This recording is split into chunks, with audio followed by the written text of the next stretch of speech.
Nagsisimula ang pelikula sa isang grupo ng mga mag-aaral na nagpoprotesta laban sa mga sundalong Hapones na sumasakop sa Shanghai. Hindi nagtagal ay isang grupo ng mga tao na nakauniporme na pang-Japanese ang dumating at pumunta sa klase kung saan nag-aaral ang ibang mga estudyante.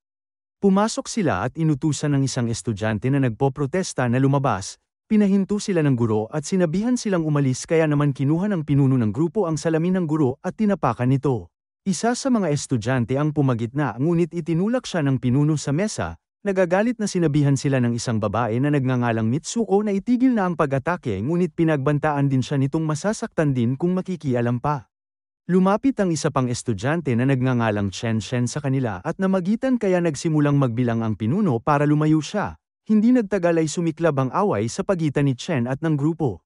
Binugbog silang lahat ni Chen bago nagpakita si Fumino Funakoshi na isang sensei at tiyuhin ni Mitsuko, sina Mitsuko at Chen ay magkasintahan. Si Fumino Funakoshi ay humanga kay Chen at nagtanong kung sino ang kanyang master. Sa oras na yun ay nalaman niya na ang kanyang master ay pinatay sa isang laban sa isang Japanese group na tinatawag na Akutegawa. Pagkatapos ay agad siyang nagpasya na umalis papuntang Shanghai. Kaya naman sinabi ni Mitsuko na hihintayin niya siya ngunit sinabi niya na hindi siya babalik hanggat hindi tinitigilan ng mga Japanese ang Shanghai. Nang makarating siya sa Shanghai ay sumakay siya sa karwahe na nasa paaralan. Pagkatapos sabihin na pupunta siya sa paaralan ng Jingwo, sinabi sa kanya ng lalaki na mas mabuting maghanap siya ng ibang paaralan dahil namatay na ang master. Nang makapasok siya sa loob, nakita niya ang anak ng master na si Cho na nagsasanay kasama ang isang estudyante. Binati siya nito at nagtanong ang isang lalaking nagngangalan na Uncle No kung paano niya nalaman ang tungkol sa pagkamatay.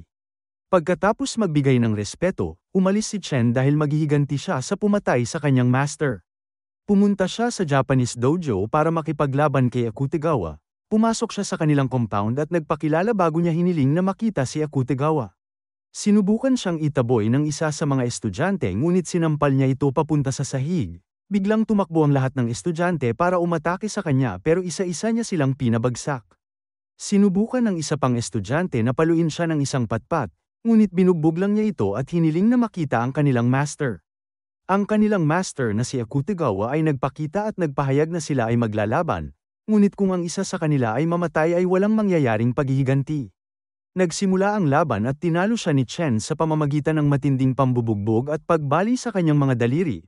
Pagkatapos ay umalis si Chen sa silid na hindi man lang pinagpawisan. Nang aalis na siya sa lugar ay nakita niya ang dati niyang mga kaklase mula sa Jingwo. Pagkatapos ay dumating ang general ng Hapon na si Fujita at mayabang silang sinabihan na umalis. Kinagabihan, nagpasya si Chen na magsagawa ng autopsy sa bangkay ng master dahil iniisip niya na nilason ang kanyang master. Dahil madali niyang natalo si Akutegawa, sigurado siyang hindi namatay ang kanyang master dahil sa laban. Sinubukan ni Uncle No na ihinto ang autopsy ngunit sa huli ay sumuko din, pagkatapos ay kinumpirma ng doktor na nalason ang master.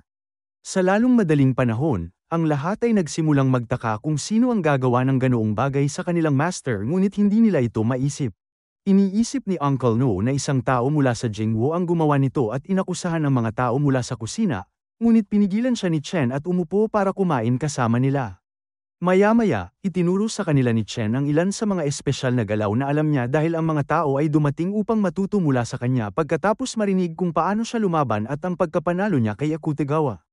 Pagkatapos ay pumunta si Akutegawa kay General Fujita para harapin siya tungkol sa lason, tinanong niya kung totoo ito at inamin ni General Fujita na ginawa niya ito upang matigil ang paglaban ng mga Tsino. Nagalit si Akutegawa at sinubukan na salakayin si General Fujita. Ngunit pinatay siya nito sa pamamagitan ng pagbali sa kanyang likod sa harap ng ambasador. Pagbalik sa Jingwo ay pinaalala ni Uncle No kay Chen na si Cho pa rin ang master doon, at hindi niya dapat ipagpatuloy ang pagpapakita sa mga estudyante ng kanyang mga galaw. Kinabukasan ay lumabas si Chen upang tumakbo, at sa ibang lugar ay nahanap ng mga estudyante ng Akutegawa ang kanilang master na si Akutegawa na wala ng buhay sa pintuan na sobra nilang ikinagalit. Nagtipon silang lahat at pumunta sa Jingwo para makipag-away. Sa sandaling dumating sila sa Jingwo ay hiniling nila kay Cho na ilabas si Chen dahil siya ay inakusahan ng pagpatay kay Akutegawa. Sinalakay ng isa sa mga estudyante ng Akutegawa ang paaralan, ngunit hindi nagtagal ay dumating ang lokal na pulis at pinatigil ito. Maya-maya ay dumating si Chen at nagkaroon ng kaguluhan, ngunit inaresto ng pulisya si Chen upang magtanong sa kanya. Sa loob ng korte, ipinagkanulo ng kapitan si Chen kaya kailangan niyang ipagtanggol ang kanyang sarili. Ang mga saksi na estudyante ni Akutagawa ay nagpanggap na nakita nila si Chen na pinatay si Akutagawa sa pamamagitan ng pagsaksak sa kanya sa dibdib.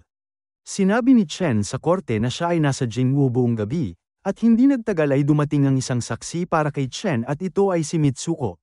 Ibinigay niya ang kanyang salita na nagsasabing si Chen ay kasama niya sa isang silid ng hotel kung saan sila nagmahalan. Nag-usap ang mga estudyante ng Jingwu kung paano nagawang makipagrelasyon ni Chen sa isang Japanese na babae. Pagkatapos ay tinapos ng judge ang kaso at pinauwi na silang lahat. Dinala ni Chen si Mitsuko sa Jingwu ngunit pinagalitan siya ni Uncle No na sinabing ipinadala nila siya sa Japan para mag-aral at hindi para umibig sa isang babaeng Hapon.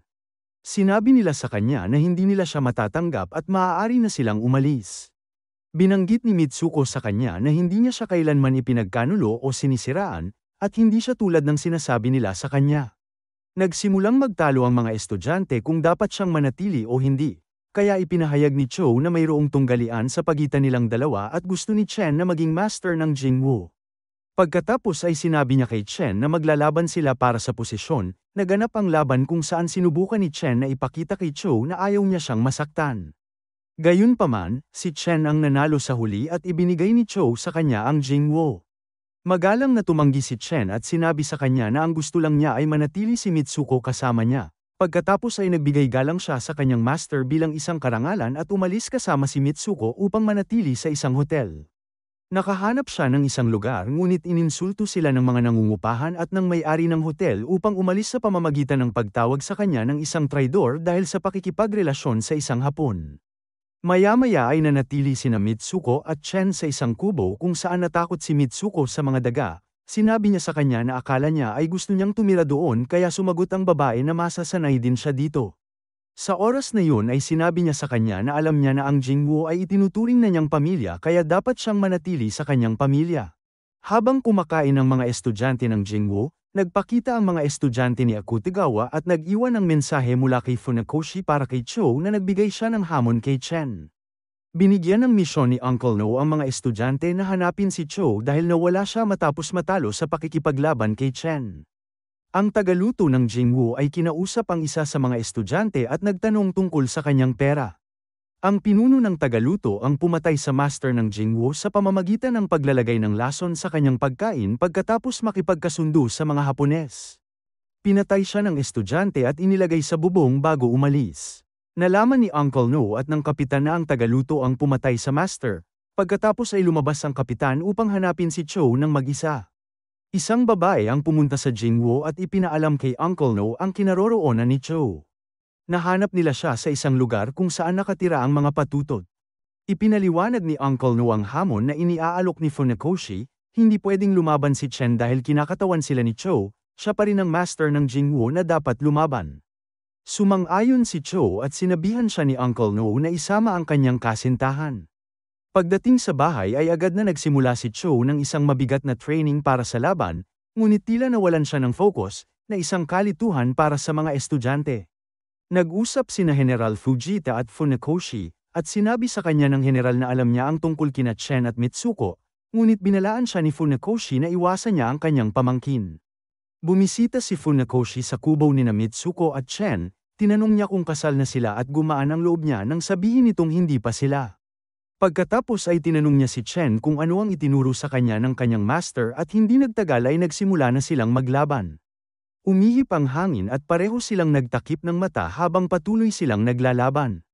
Ang laban ay nagtatapos na pantay at si Funakoshi ay humanga sa mga kasanayan ni Chen.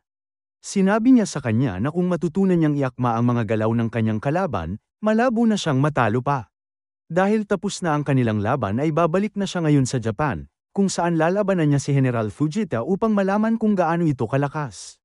Binanggit ni Funakoshi sa embahador ang mga intensyon ni General Fujita at kung paano niya gustong sakupin ang buong China. Iniisip ng ambasador na hindi ito posible at nagbibigay ng isang metaporikal na halimbawa, ngunit sa lalong madaling panahon nalaman na ang isang digmaan ay hindi maiiwasan sa mga taong tulad ni General Fujita. Pinuntahan ni Cho si Chen ngunit sa halip ay nakita niya si Mitsuko. Inanyayahan niya ito sa loob at binigyan ng tsaa. Tinatanong niya kung masaya sila, at sumagot naman siya na oo. Sa sandaling yun ay dumating si Chen kaya lumabas sila at nag-usap. Tinanong ni Cho kung nag-e-ensayo siya at sumagot naman si Chen na naaalala niya ang Jingwoo ngunit mayroon na siyang bagong buhay ngayon. Sinabi sa kanya ni Cho na kasama na niya ngayon ang kanyang kasintahan, kaya maaari rin niyang dalhin si Mitsuko sa Jingwoo.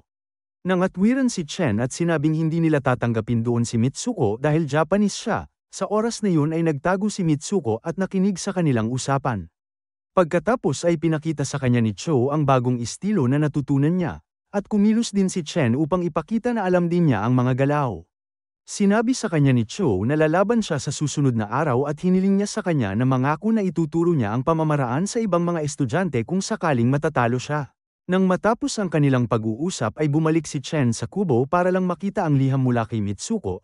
Doon ay nakasulat na nagpasya na siyang umuwi at naiintindihan niya ang kahalagahan ng pakikipaglaban para sa kanya kaya ayaw niyang mawala ang kanyang layunin dahil lamang sa pananatili sa tabi niya. Sa ibang lugar, nagsasanay si General Fujita para sa laban na gaganapin sa kanyang lugar na mangyayari sa araw na iyon. Naghanda na rin si Cho at umalis na mag-isa, ngunit nagpakita si Chen at nag-alok na sumama sa kanya. Nalaman ni General Fujita na umalis si Funakoshi ng umagang yon, ngunit ipinag-utos niya na ituloy pa rin ang laban at siya na ang bahala sa bagay na yon. Dumating sina Chen at Cho sa lugar ni General Fujita, at sinabi niya sa kanila na mayroon siyang ipapakita sa kanila. Tinawag niya ang estudyanteng pumatay sa tagaluto ng Jingwoo at sinabi sa kanila kung paanong siya at ang tagaluto ay tumanggap ng suhol para patayin si Master Wo. Pagkatapos ay binaril niya ito sa ulo habang nanunood sila. Ipinakita niya sa kanila ang isang senyales na nagpapakita na sarado na ang Jingwoo, at sinabi niya sa kanila na kailangan nila siyang talunin para mapanatiling bukas ang paaralan. Tumakbo si Cho palapit sa kanya ngunit hinagis siya ng general gamit lamang ang kanyang isang kamay. Sinubukan ni Cho na lumaban, ngunit sa lalong madaling panahon ay nanghina siya, kaya si Chen ang pumalit sa kanya habang siya ay nakaupo sa sulok.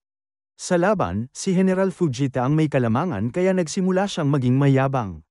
Naalala ni Chen ang sinabi sa kanya ni Funakoshi tungkol sa pag-angkop sa mga galaw ng kanyang kalaban, kaya sa round na ito ay nilabas ni Chen ang karamihan sa mga sipa at pinadugo ang general. Lumabas sila habang patuloy ang laban, at si Chen ay nasugatan kaya si General Fujita ang muling nanguna sa laban. Maya-maya ay inayos niya ang nabali niyang braso at inatake si General Fujita hanggang sa hindi na siya makabangon sa sahig. Lumapit si Chen kay Cho at tinanong kung okay lang siya bago siya nagpasya na dalhin siya palabas. Nang malapit na silang umalis, kumuha ng espada si General Fujita at sinaksak ang braso ni Cho saka patuloy na inatake si Chen. Tinanggal ni Chen ang kanyang sinturon at ipinagtanggol ang kanyang sarili gamit ito, nang hihina na ang general ngunit bumangon pa rin para lumaban. Sa wakas ay ginamit ni Chen ang kanyang sinturon para gabayan ang espada patungo sa leeg ng general na tumapos sa kanya. Nang malapit na silang umalis, sumugod ang mga sundalo ng general at nakitang patay na ang kanilang amo. Hindi nagtagal ay dumating din ang ambasador at ibinalita nila sa kanya ang tungkol sa pagkamatay ng general. Maya-maya ay dumating ang mga pulis at lahat sila ay naglabas ng kanilang mga baril, ngunit sinabihan sila ng sundalong Hapones na ibaba ang kanilang mga armas. Sinabi sa kanya ng kapitan na sina Chen at Cho ay Chinese at nasa ilalim ng kanilang kustodiya. Inutusan ng ambasador ang lahat na tumigil at sinabi sa kanila na ang sitwasyon ay dapat pangasiwaan ng mapayapa. Sa oras na iyon ay hiniling ng embahador ng Hapon na malaman kung sino ang pumatay sa general upang mapanagot, kaya naman inako ni Chen ang responsibilidad upang mapigilan ang digmaan sa China pagkatapos ay umalis siya sa Shanghai upang makasama si Mitsuko. Salamat sa panunood. Para lagi kayong updated sa susunod na kwento, mag-subscribe at siguraduhin na naka-on ang notification bell. Ingat!